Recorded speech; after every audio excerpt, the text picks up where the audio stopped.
Okay, I'm back with another video. This one is gonna be a very personal thing, and I've been thinking for over a year uh, about making this video, and something's been pulling me back.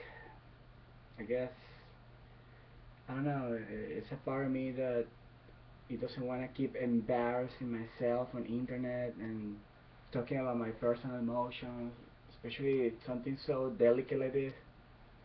But I was like, I always trying to talk to my friends, some people that know me, and trying to tell them about what happened to me and all that, and it's really hard to be typing this all the time. So well, there we go.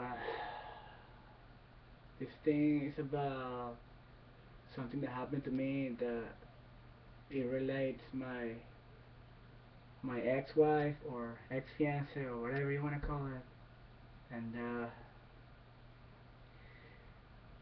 it has to do a lot with her family. That I mean, from where I stand, they are very crazy people. Her family, and I went to jail for over 9 months only because I did a phone call to her while she was in the hospital, and I only wanted to know what happened to her, and that fiend of the mother called the cops on me, and I never knew I would go for so long to jail, and the worst jail this fucking country is. First it was fucking Virginia, the worst state of all, and Stafford, which is the worst county of all, the most evil and corrupt one of all. And it's kind of funny because that's where her family lives, and you know. But I just I found it really harsh and unbelievable that somebody can go to jail only because you care about that person. And they label me as a stalker when I know I'm not a fucking stalker. I know this person for about 6 years and or more than that, and we've been together, and we've been having a very hard time, keeping a relation. So I was only trying to do my best to see if we can, somehow be together and continue with our lives. But this time, what happened to this woman is that she can love you for a period of time. Like in my case, she's supposed to have this dream with something that resembles a lot me, and it happens that you know that dream make her fell in love with me for a time, but she's this kind of person that she will have this dream again with something else, and her love will pass through another thing, if you can call that love. But I don't know what it is. It is really strange because she did make me believe that she will be with me, till the end, at least till the end of this lifetime. But I saw her love changing and changing, and I noticed that something was really distant in her. Till well, one day she revealed to me that um, you know she don't feel the same anymore. Even if one day, I remember 2 days before they put that stupid, unfair, and fucking unwanted, unnecessary restraint order on me. And 2 days before that, she was crying and telling me, Lou, I think I still love you. And crying with a huge tears, and when I saw that, I saw a bit of hope there, because I was like, wow, if at least there is a fraction of her love there, that means something. That could save everything if we work together. So 2 days after that, she was just like she just hated me, like completely. And she also had this really bipolar disorder. A lot of people can call that crazy, but it's a bit something more complex than that. It's more like it is more like if she has three alter identities inside her, and one of them really cares for me, and the other just hates me to death. And I was dealing for that for like 5 years, and until I don't know. This is like my theory, right? I think that part that changes in her, if stay, in that moment for like unchangeable time, and I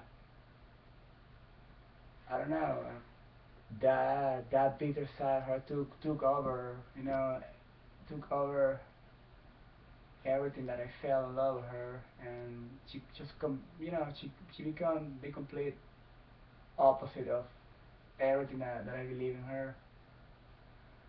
So, and she even started to do everything that she always promised me she was against it. And it's just unbelievable because it's either, it makes me believe it's either a curse, and I believe there's a curse. There is a generational curse that goes through her family. Like, like her mom or grandmother. I remember when she told me that she locked away her daughter in the basement like an animal, and she tied her to a chain or something like that, like a dog, and was giving her food like a dog or something like that. Really something really fucked up, and I was like, I cannot believe my girl. She comes from this crazy family. I know every family has issues, mine has their issues too. Like my father, I love my father, but we don't get along too well because he's too much of the materialistic person that really belongs to this world, and I am more like this type of philosophy person or philosophic person that has many other views, and sometimes we collide, but still I know I love my dad and my mother, my mother. So, so what I'm trying to say is that,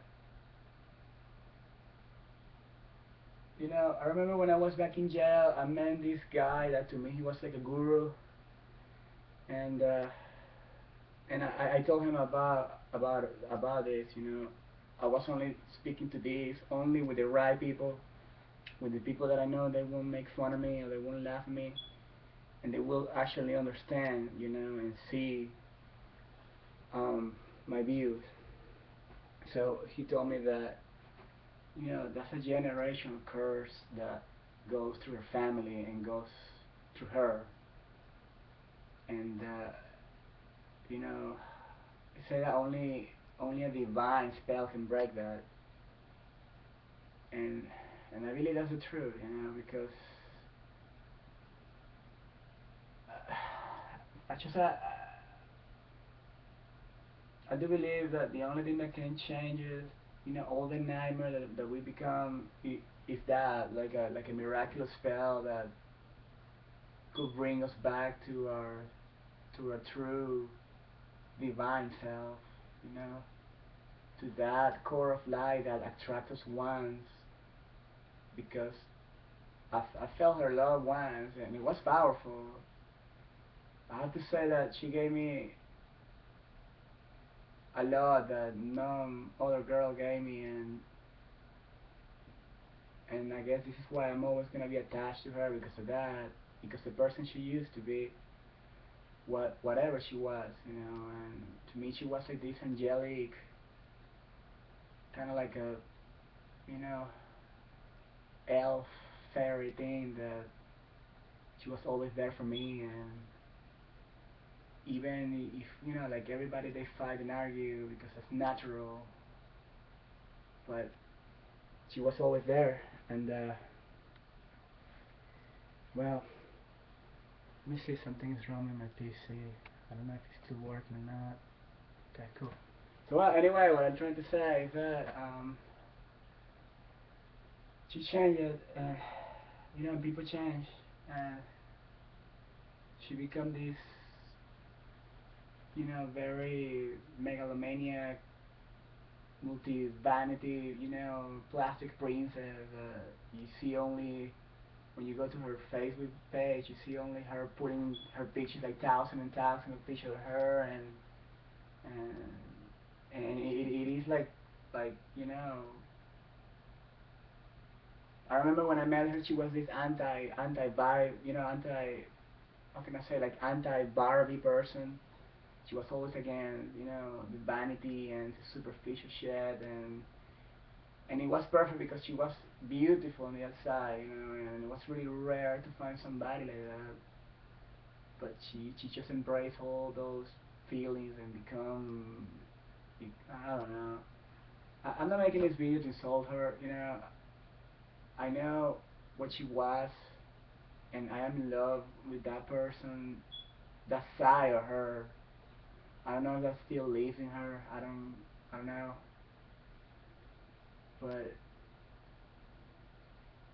I know she was way better, and at least she had this huge sense of honor in her, and dignity. Even if she always tell me that I don't have that, I don't have honor, and I don't have dignity. I knew it was that in her. It's just nobody teach you how to use it, I guess, or how to exploit that. But anyway, I don't have too much minutes, like always, but all I'm trying to say is that after a year that all this shit happened to me, that her evil family managed to trick me and to put this kind of trap on me and send to jail, waiting for me to do that phone call just to make me fall. Because that's what they are in staff for, It's a business, what they do, putting people in jail. They make money out of it. And there's a lot of people that they don't even deserve to be there. It's not like everybody there is a psychotic criminal now. There's a lot of people that are there only because they were unable to pay child support, or they were walking with a jar of beer in the street, and trying to be happy and get drunk, and just forget about many shit, and they put him in jail just because of that. That's how fucked up Stafford is, but that's another deal.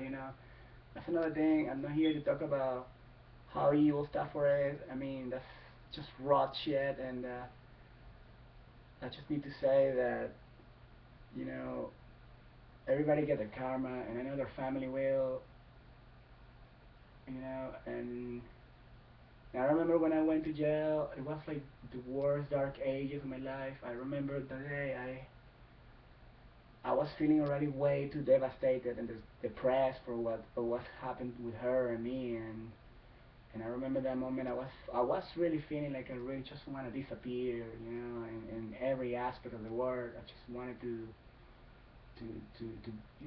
disappear, and one thing, you know that keep me alive, it was the love that I feel for my mother, because she was there. I see her always crying at the camera where the visitations are, and it's sad that they don't even make you see these people in person. They put this camera that you see people there, and it's just fucked up, because you cannot even see the person in front of you. They're fucking demons, man. That's what they fucking are.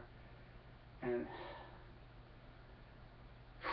I don't even know how to survive that. But what I'm trying to say before this video ends is that she's been contacting me again. She's been trying to contact me. She's been saying hi to me through an inbox email, and I just want to know what happens. What's gonna happen next, or what she got on her mind. I hope this is not another trick to send me to jail again. I hope that a part of her already is reflecting about something. I don't know what, but something. And I had to rush myself, as this video don't give me too much time. So anyway, this was made for real close friends and not for internet. That's it.